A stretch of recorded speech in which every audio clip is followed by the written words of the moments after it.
So just imagine that you got hired as a salesman for this company that does door-to-door sales where they basically clean windows. And the first day you went and you were doing like door-to-door sales, but you just noticed it's like people don't want your service for some reason. All of a sudden you were just sleeping and you were just thinking, you were like, hold on a minute, how can I increase my sales like super, super high? And the way you were thinking, you were just like, you know what? Forget ethics, forget morals. What's the best way to actually for me to just go and increase my sales the next day? So this crazy idea came to you. So what you did is that you just went to like the nearest farm, you found a bunch of cows, and you basically took all their poop, and you went to all the houses that you were going to go to the next day. And so what you did is you took this poop and you put it on every single window of every single house that you're going to go to. So the next day when you go to these houses, you knock on their door, and these people are just so furious, and you tell them, do you want me to clean your windows? And you just realize your conversion rate went from like a 0% to almost like a 90%. You went to 100 houses, and from those 100 houses, 91% of the houses actually said yes to your service. Do you realize what you just did right now, bro? And so this is like a crazy principle that you guys have to learn. When there's no problem, people don't want the solution. Like if you just go and you give someone like a preventative, they don't want that. But if you give them like a cure, then they want it. And so this is the biggest problem in what we have today, in today's world. When people finally realize there's actually poop on their window, that's when like a window cleaning service becomes appealing to them.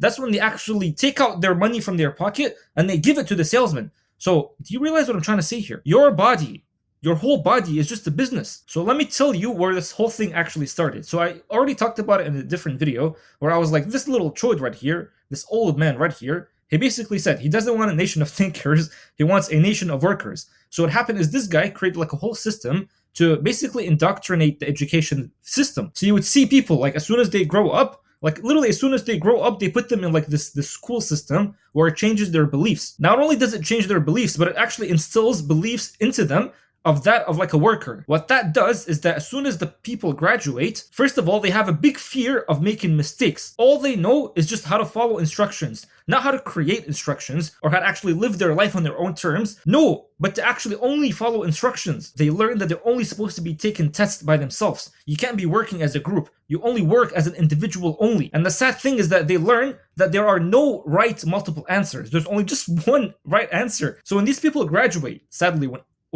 when we graduate from these systems, we're basically crippled. We have no more curiosity, we have no more creativity, and it's so sad because we enter these schools as kids like we're so excited to actually gain the knowledge, because naturally as a kid, like we're excited to learn. But then once we go through like this indoctrination process, like we're just stripped away from all these things that are just innate in us. And by the way, I'm saying like 80% of the knowledge that we learn is pretty much useless. Even, Habibi, even if you become a doctor, once you become a doctor, you don't actually learn how to heal people. You learn how to treat symptoms, but not how to actually heal the root cause. So as a result, what happens? They created people that keep the sick people going in a loop. So they become sick, but then you treat the symptom, and then they get sick again, and then they treat the symptom once again. So here's the thing, bro, like a sick person is profitable. A healthy person is not profitable. Like even if the healthcare was actually free, it's not really free. Like even those little that we all got, you really think that was free? Like the companies that made these profited billions. So you never actually learn how to treat the root cause. And the root cause of all these diseases that we see is just mineral deficiencies. So for example, you got diabetes. It's not just because you're consuming lots of sugar. Yeah, you're consuming sugar, bad sugar, like synthetic sugar, but it's also because of the seed oils.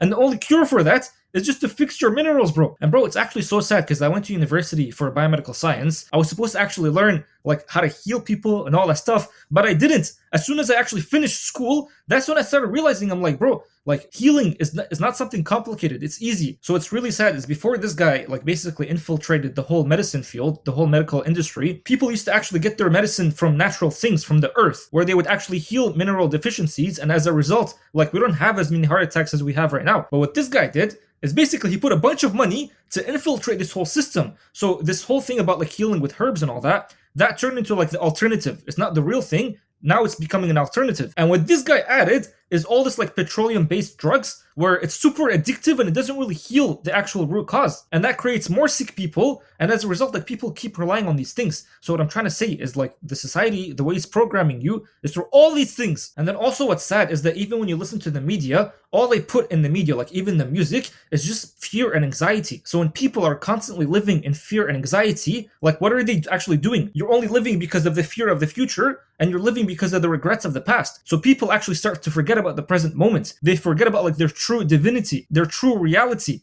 They forget about who they actually are. And that's so sad because people keep living in like a state where they think they're so small. They think like they're this inferior being who is just like the equivalent of like an ant, where they think they've been actually put here for like just for no reason. It's just a coincidence. And that we're just basically like a ball of rock floating in space. Bro, this thing is so sad. So as soon as I started learning about all these things, I'm like, what's the actual solution? Like, everything that we see around us in the world is just programming. Like the music you listen to, the water that you drink, the food that you eat, the knowledge that you're learning, literally every single thing that you're consuming it's been actually put there deliberately on purpose. It's not there by accident. It's been there on purpose.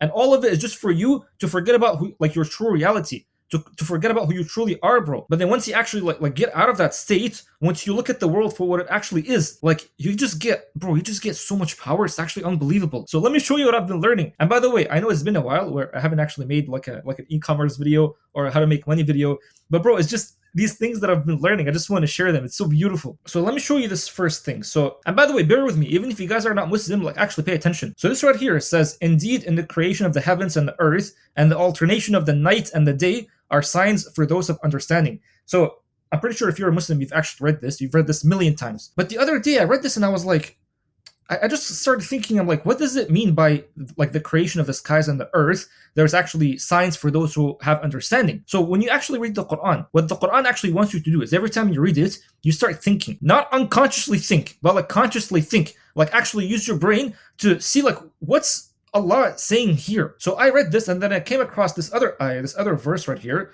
which basically says, we will show them our signs in the universe and within themselves until it becomes clear to them that this is the truth. Is it not enough that your Lord is a witness over all things? Bro, whenever I read this, I literally get shivers. Because this is basically saying, when you're looking at the skies, when you're looking at the earth, there are signs within these things that are actually in you. Like the sky and the earth are not much different from you. Like within these things, there are the same signs that are there within you. So then I was trying to connect the dots even more. And then I saw this verse that says, we have surely revealed to you a book in which there is glory for you. Will you not then understand? So in Arabic it says, لَقَدْ أَنزَلْنَا إِلَيْكُمْ كِتَابًا فِيهِ ذِكْرُكُمْ. So ذِكْرُكُمْ or ذِكْرُكُمْ just means your mention. When I read this, I was like, what do you mean that this book actually has my mention? Like, what does that actually mean? Like, it never actually addressed me, like me personally. It never really addressed me. So what does it mean by saying this? And then it's like, أَفَلَا تَعْقِلُونَ, which means, do you not use your reason? So what I came across, bro, is that this thing. So first of all, the earth is basically like an anagram for heart. What that means is that if you just take the H and then you put it in the beginning, it just means heart.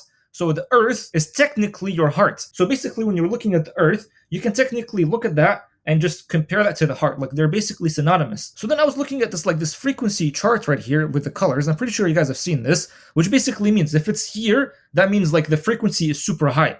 But if it's here, that means the frequency is super low. And then I was like, hold on a minute. So the sky is actually blue.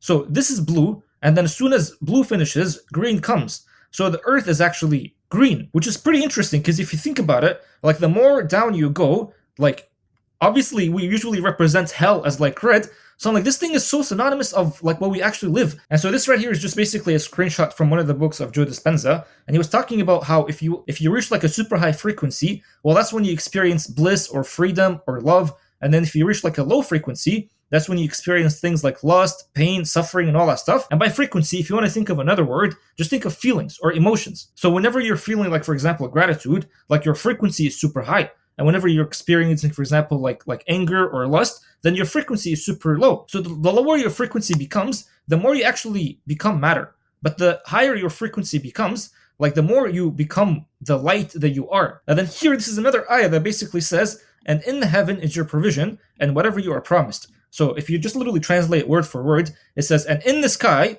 is your wealth or your rizq or your provision and everything that you've been promised.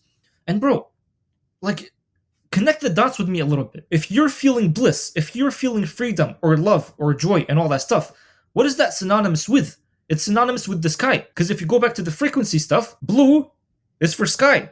And so this is a higher frequency, and that's synonymous with like bliss and love and joy and all that stuff. Which basically means if you're experiencing all these things, you're reaching like this type of state where it's like you're actually being high. And bro, like the provisions that you get, again, where is that from? It's from the sky, which basically means if you're getting all these feelings of joy, if you're actually in a state of like a joyful state, and you're blissful and you're actually just flowing with love, like that's the state where you actually get whatever you want. Which is why it goes back to this thing where if you're constantly feeling gratitude, you'll keep getting more of what you're feeling grateful for. And by the way, this is the type of stuff that's like it's not like it's written as like a tafsir or like explanation of the Quran. This is just things that if you just use your mind a little bit and connect the dots a little bit, you just start to reach it. So what does that say? That basically says whenever you're looking at the sky, whenever you're actually using your brain, and then when you're looking at the creation that the creator has made, and you're just thinking, like you're consciously thinking, like just realize like these emotions that you're feeling in your heart are actually so important. And if you're trying to attract good things in your life,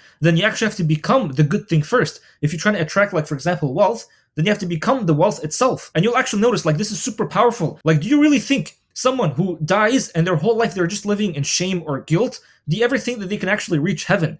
That's impossible. And this is what's going to happen when you actually start to like drink these verses within the Quran, like literally drink them. And it says right here, do they not reflect upon the Quran, or are there locks upon their hearts? And bro, like if you just think about this too, it's like what did we just say? The heart is synonymous with the earth. So if there is actually a lock on your heart, or if there is a lock on your world, on your earth, what's going to happen? You won't really get benefits from these verses. So I'm trying to say, if you're always sitting in, like for example, a room like this where it's just basically closed, and you never go out and you actually use your eyes to look at the creation of Allah, then basically you'll keep living in the state where your frequency is low, your emotions are low. You won't reach like the sky consciousness. You won't reach the grateful states. It's actually so insane, bro. Like when I was just thinking of this in my brain, in my own brain, I was like these verses are literally just made for you to just like have so much freedom, to actually get out of this conditioning that society puts upon you. And you'll notice as well, like whenever you're in like a high frequency, whenever you're living constantly like in gratitude and you're always joyful and blissful, you'll notice it's like it's impossible to catch a disease. You can't even catch a disease that way because your heart is so powerful, bro. Your heart is magnetic. When you're always having these emotions in it, you're gonna start to vibrate at a higher frequency and people will notice it. And as a result, like the things that you attract, you can never attract disease in that state. Disease only comes when it's like you're, for example, like you're always angry or you're always like in a bad mood and all that, like all these negative thoughts that happen, that can get you diseases super easily. So if you're trying to get out of this whole like society programming that's been put upon you, bro, you need to stop doing everything that you see everybody else does. Like music, cut that. The bad food that you're eating, cut that. If you're fasting, by the way, that's actually beautiful because when you start to fast, you basically put like a blockage on all these bad things that you put in your body, and your body is smart. Like if you ever get a cut on your body, for example, I actually have a cut right here the other day. I got a cut. So this cut right here, if I just leave it alone, what's going to happen? Like if I just don't touch it and just leave it, what's going to happen? It's going to heal by itself, which is insane because your body knows how to do it. So basically, if you start fasting, your body knows how to basically like clean your whole body. And then when you do that, you'll notice like your heart starts to open up. And like an open heart is like, bro, it's like 10,000 times like bigger and stronger magnetically than even your brain. It's so strong, bro. You're gonna attract all the good things in your life. And it's crazy because once again, it's like the earth is actually magnetic. That's why when you have a compass, it's always pointing to the North Pole. It's magnetic. And your heart is the same, bro. It's so crazy because like the earth and the heart are so synonymous, man. Like whenever right now I'm reading about the earth in the Quran,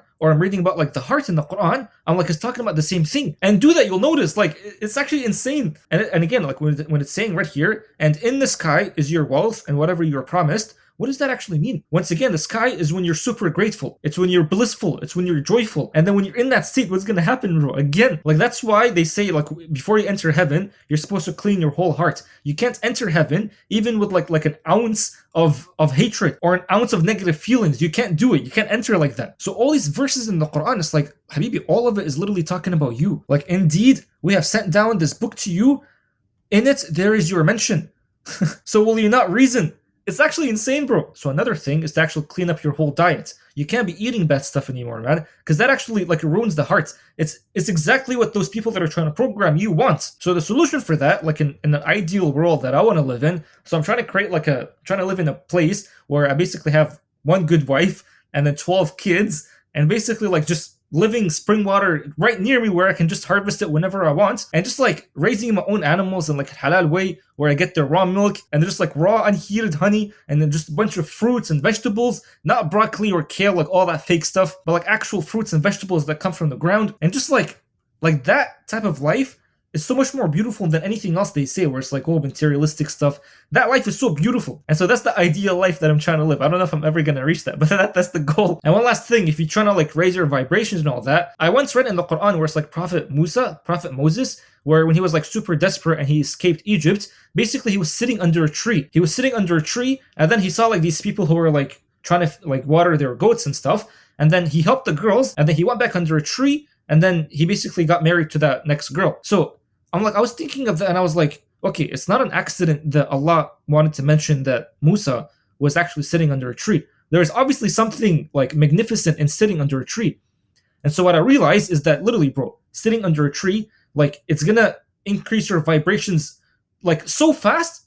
So if you ever want to like meditate, bro, just go under a tree and meditate. Trust me, like you'll actually start to get downloads from like stuff that you've never been able to actually comprehend in your mind. Like you'll just get business ideas that you would have never gotten otherwise. Like just the quality of the thoughts that come to you if you're sitting under a tree are so powerful. And so it's crazy because it's like Prophet Moses was like almost like homeless or poor, and then he sat under a tree, and the next moment, not even the day, the next moment, he's like, he has a wife, and then now he has like a job. It's beautiful. It's actually crazy. But yeah, bro, like just learning this stuff was actually insane. But I hope this video was helpful.